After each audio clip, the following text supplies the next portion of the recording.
because it's the side and the angle across it, is the key to actually use the law of cosines or sines. Because the law of sines says we're now going to say the sine of that angle 75 degrees over 16 equals a ratio with the... That should be 95. Yeah, it should. Oh, it should be 95. Did I say it? I just wrote it. I think you did say it. Yeah. So we have 95 degrees, sine of 95 degrees. It was a 9 the whole time. Now, that creates a ratio with any other angle and side across from it. So that's what I'm going to circle the other one that's missing. So we are missing this x, so I'm going to circle the angle across from it, which is 33 degrees. So because the sine of 95 over 16 is a thing, we're going to compare that to the sine of that 33 degrees to that x that's there. So it's always angle in the sine across from the side across from it. That's why you have to know an angle in the side across from it to use the law of sines, because one of these has to be filled out. One has to have a missing information. Now we do cross multiplication.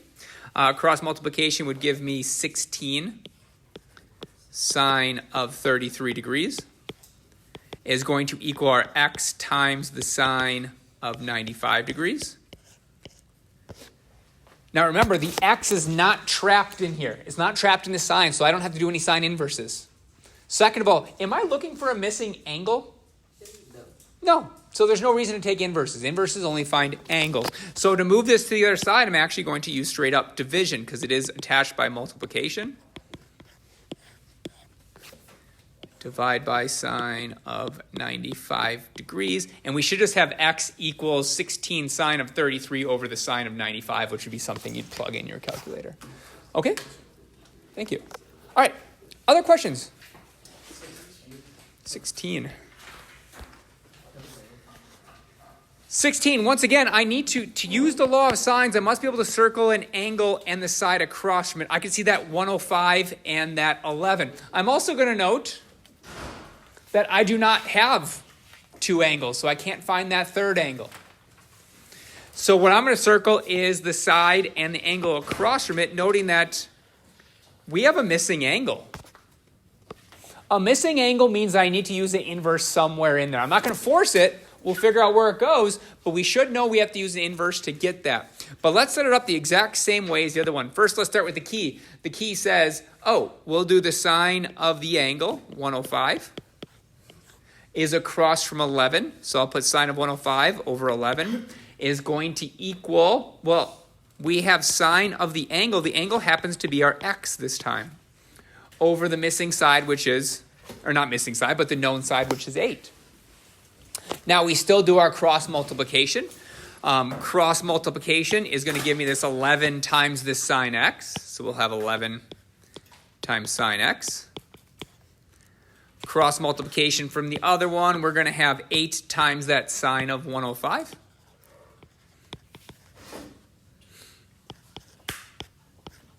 Now, before I do anything else, I should isolate the sine. I know I have to get rid of it at some point, but I should move that 11 first, because that's something we know how to do. Just divide by 11. We've been doing that since pre-algebra, probably before then. So we're going to divide both sides by the 11 to start off with, just to move it over here.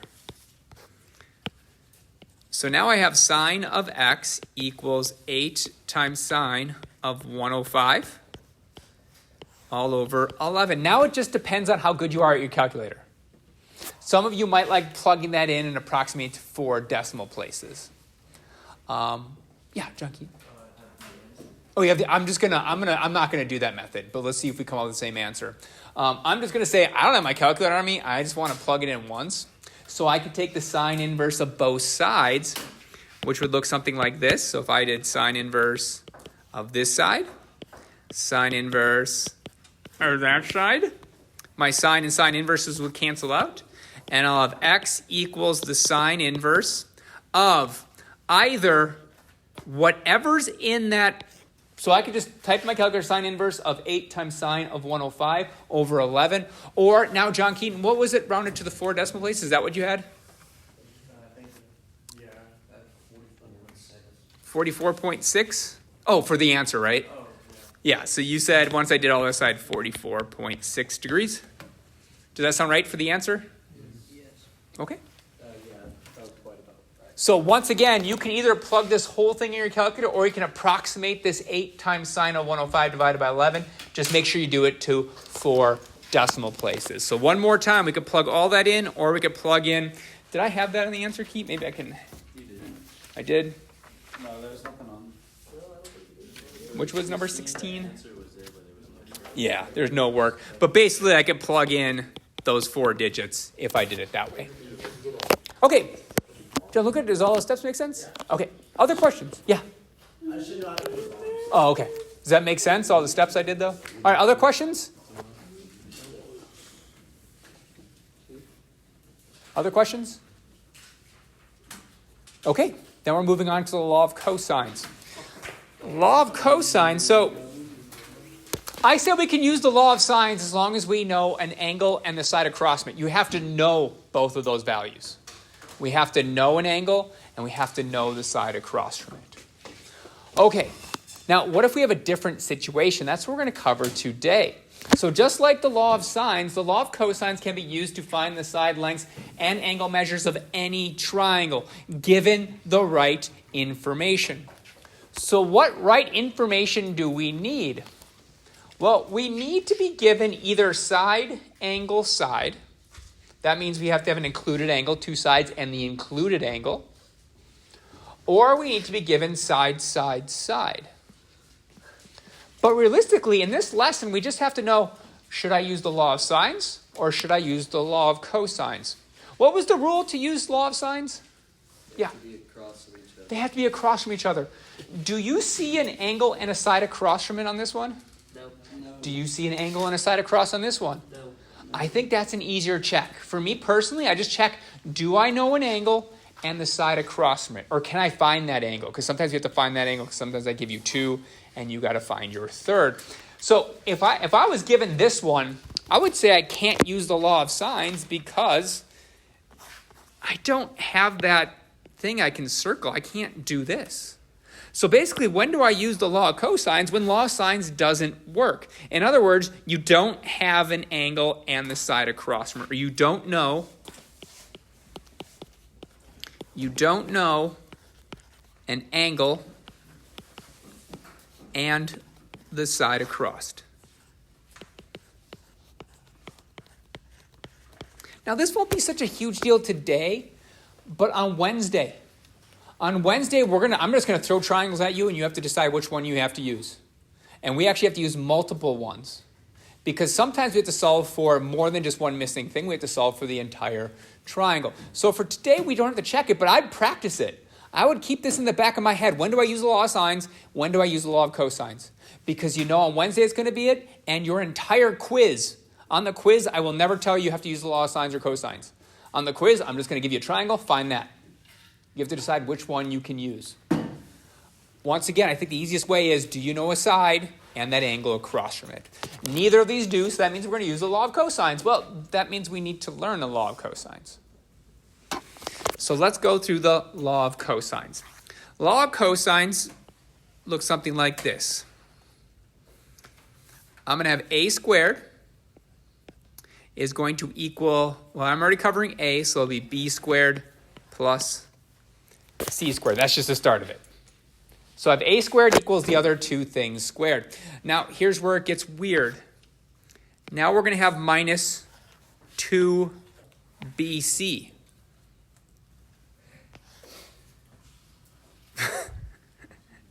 And it's going to be times the cosine of angle A. It's a big, long equation that you need to have memorized correctly. The way I kind of look at it is I pick a side that I'm looking for, and then everything else uses the other 2 sides and the angle. So once I put down my a squared, I shouldn't have any more a's over here except for the angle. Now, angle A has to be across from side A. I'm always reluctant to do the other 2. The other 2 are just, what if I'm missing another side? So we could find it for any side. So if we had like a b squared for this triangle would equal a squared plus c squared minus 2ac times cosine of b. Once again, the side I'm looking for, or the side that's kind of by itself here, won't appear on the other side, but the angle across from it will. Everett, you got all that? Okay. And finally, if I need to find side C, or something that has to do with C, I would say that equals, okay, that's a squared plus b squared, because those are the other two sides. Then we'll have minus 2ab times, and then we'll have cosine of angle C. So these are definitely harder equations than just sine A over A, sine B over B equals sine C over C. So they take some memorization. That's why I said before Wednesday, get this stuff done. Get it in your brain so that on Wednesday when we do more, the harder work, you're going to be like, okay, I already got this. Yeah. So we won't have like a formula sheet? You won't have a formula sheet because there's only two formulas. If you can't take the time to learn two formulas, I don't think you should pass the quiz. It's just two formulas. And my advice when you're doing the homework, try to do it without using the formula sheet, and then go back to it and check to see if you did it correct. Okay, any questions on the formula or when to use it? Okay, then we'll plug away. Now, it says use the law of cosines, but let's make sure that we can't use the law of sines. Which one looks easier to use? Law of sines or law of cosines? Sine. So I'm always going to say, can I use the law of sines? That's always going to be my first question. Can I use the law of sines? Do we know an angle? Yes, we do. Do we know the value of the side across from it? Yes. Yes. Do we know the value of the side across from it? No. So because we only know one angle, and we don't know the side across from it, that means we can't use law of sines. Can't use law of sines. So that means we have to use the law of cosines. Now, I am missing side x. So that's going to be the one I set up all by itself. I'll have x squared. That's the one I'm looking for. So we set that by itself. So I have x squared over there. Now, x squared is going to equal, now remember, everything else are the other sides along with the angle across from it. So the other sides include 7 and 12. So we're going to need x squared equals 7 squared plus 12 squared. Once again, the missing side squared equals the two other sides squared and added. Yeah? Is it always going to be like that, where there's going to be three sides and one of them is missing? That's always going to be the x or whatever? Except for, what happens when I give you side, side, side, and we don't know any angles? We'll get to that. But a majority of these are going to look like this. These are the majority, but we do have the case where it's side, side, side. All right, so now I need to reuse those sides. So we're going to subtract 2 times 7 times 12. And now we bring back in the x, but not the x, the angle that's across from x. So that's going to be the cosine of the one across from x. I already circled it, is 65 degrees. So even though I'm not using the law of sines, I'm still going to circle that angle on that side across from it, because those two are your important values to make sure you keep those straight. Now, Mason, just to go back on your question, imagine if I gave you all three sides and I wanted to find this angle. The only thing that would change is I would know that x value, and I would have an x in here, so we'd end up having to use the inverse. But the setup is basically the same. All right, now we have to go ahead and we need to solve this. This is a great time to plug this whole thing in your calculator.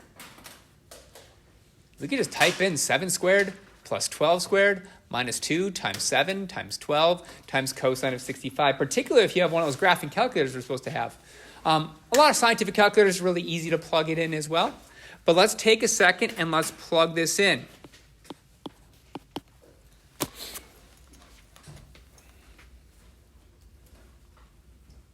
How many decimals?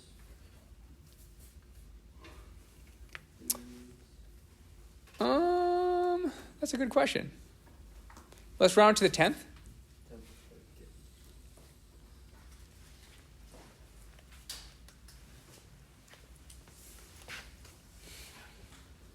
going to double check mine.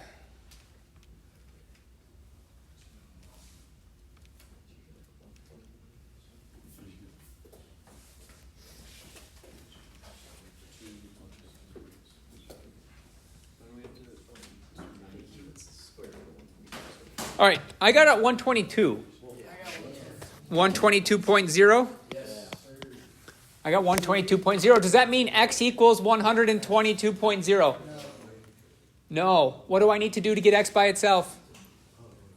The square root. Don't divide. We are going to do the opposite or the inverse of square, which is square root. So we are going to square root both sides. Yeah, but this is just, yeah. Does that come out to about 11? Yeah. All right. Did anyone have problems plugging in their calculator? Because remember, that's a big thing on this quiz, is being able to plug this. Is it right there? Is which one? Second E, that type it. Exponent? Oh, exponent. Just you go like arrow up to it. So we have this little caret thing. Yeah. So if I want to do 2 squared, I'll do 2. That will give me 2 squared. Did you see that? Yeah. Okay. That would be not. That's. Don't use that. Don't use e. That's natural log. That's a pretty advanced thing. Just put these down because we're going to do it again, and then you can try it in your calculator to make sure you got it. Yes? Why are we not simplifying it instead of... Oh, wait. Is that like, why are we solving it instead of like 5?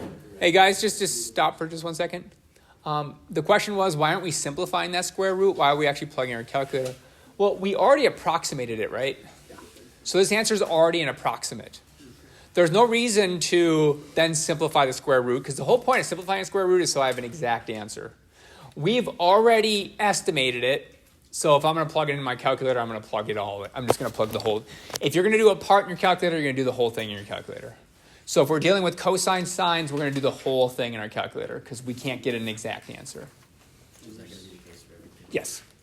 Will that be for everything or just for, or will that be for this? This will be for the quiz. Yes. Like, yeah, these are kind of approximates, so I don't have to. Yep. Yep. Okay. Let's look at the next one. Can someone tell me how I know I'm not going to use the law of sines? Because you Can someone raise their hand and tell me? Gianluca? No opposite. And can you elaborate a little bit on that?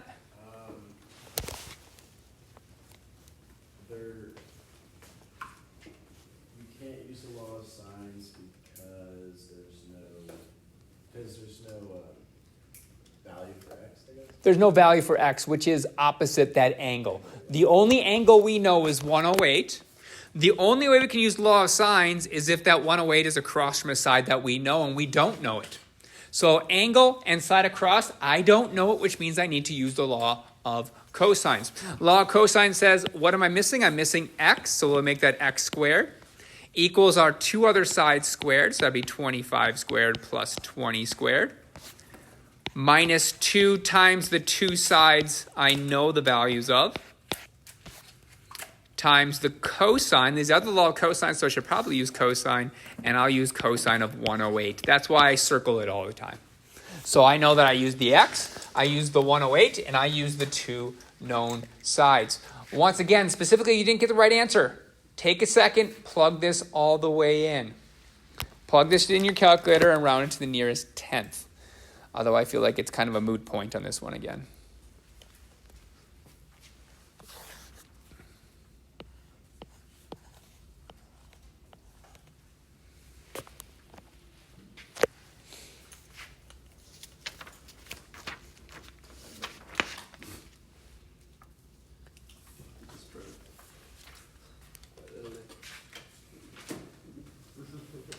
Gianluca? I got 1,334. 1,334.0. Does that sound right? We good with that? Okay, then we take the square root of both sides, and so x is going to be about what? Yeah. Oh. 36.5. Did anyone else get 36.5? Okay, I'm going to ask one more time. Did anyone have problems with their calculator? Gentlemen, did it work out this time? No? Yes? Okay. I think I asked a terrible question. You had no good way to answer it. I had problems. Okay. So I'd have one of these, but So we should probably ask that before we got on this one. yeah, probably Okay. plus 12 squared, right? Mhm. And then you do minus 2 times 7 times. Okay, you're gonna have to do it bit by bit. You're gonna have to figure out what 7 squared plus 12 squared is. Right. 193 minus 168, Oh, okay. which is 25, Mm-hmm. and then 25. All right, guys, I'm going to skip this last one, and we're going to go to the other side. The other side. And if you're still having problems with your calculators, I'm going to be around because we're going to do some problems on our own, and we'll have time to do homework and stuff. Okay, so how do I know not to use the law of sines? Someone new, raise your hand and tell me, how do I know not to use the law of sines? That's the first thing I should ask myself. Can I use the law of sines? I guess I should ask you, can you use the law of sines on this one? No. Mason, why can't you? You don't know the angle. You don't know the angle. You have to know at least an angle and a side across. We do not. Oh, I'm on the wrong one. Let's go back to this one. All right. So I have that 7, I have that x, and I have that circled. Now, be careful here. So what we did on the last one, I was missing x, so I put the x over there because the x and the 108 go together. When I solve this one, I need the 7 to be by itself for a second. That's why I circle it. Those are our key ones. So I'm going to start with 7 squared. Now we're going to use the other two angles that aren't circled. That would be our 12 squared plus our 11 squared.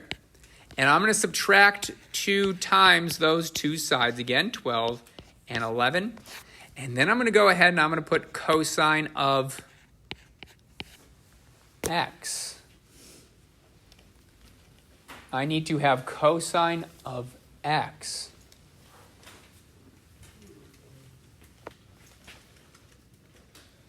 With practice, we can plug all of this in our calculators, but I'm going to go bit by bit. I'm just going to go bit by bit on this one. So by bit, I mean I'm going to do that 7 squared, which equals 49, because at the end of the day, I need to get that x alone. So I'm going to have 49 equals, I don't trust my numbers, what's 12 squared plus 11 squared? 265. 265. Minus, and now I'll have 2 times 12 times 11. Once again, you can plug all that in your calculator.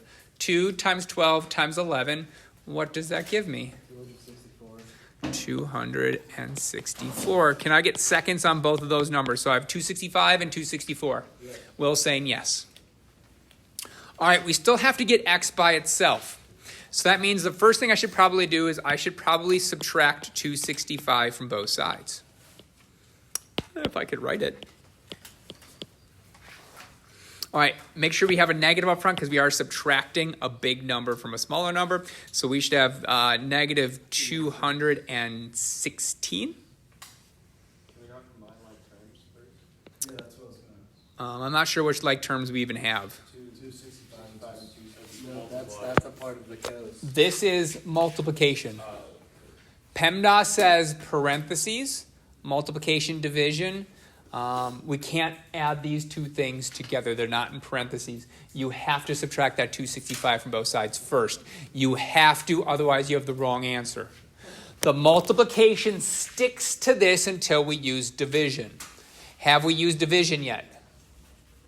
No, it's stuck on glue. These two things don't go together. So we have to subtract 265 from both sides.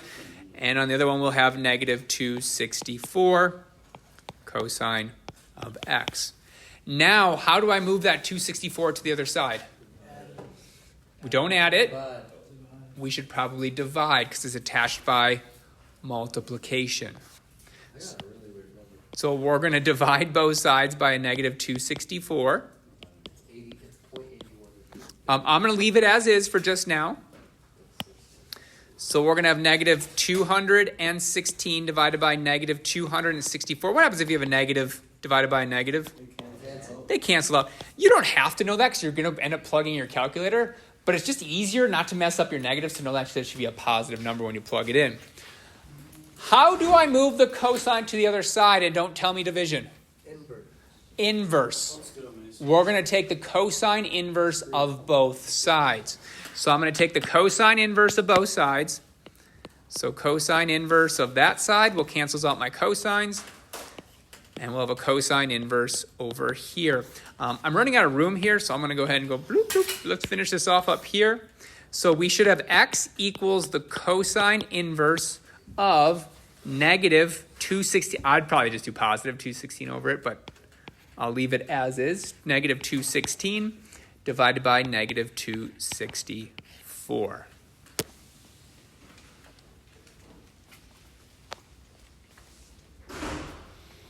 I take a second, I plug that in my calculator. Cosine inverse of 216 divided by 264. I got about 43.6 degrees. That's wrong. That's 100% wrong. So correct my answer. 35.1. Griffin, what do you think it is? 35. You got 35.1. Does anyone disagree with Griffin's 35.1 degrees? People disagreeing going once? Going twice? All right. You have... Do you have a 6 on yours? Or did I get rid of that one? We have a 5 and 6. Oh, you do have a 5 and 6? We're just going to skip 6. We're going to skip 6 because I wanted to skip it so we had more time just to work.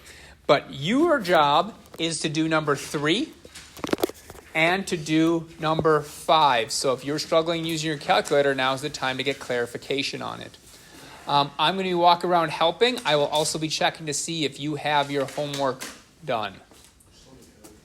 So checking homeworks, and you guys are working on this.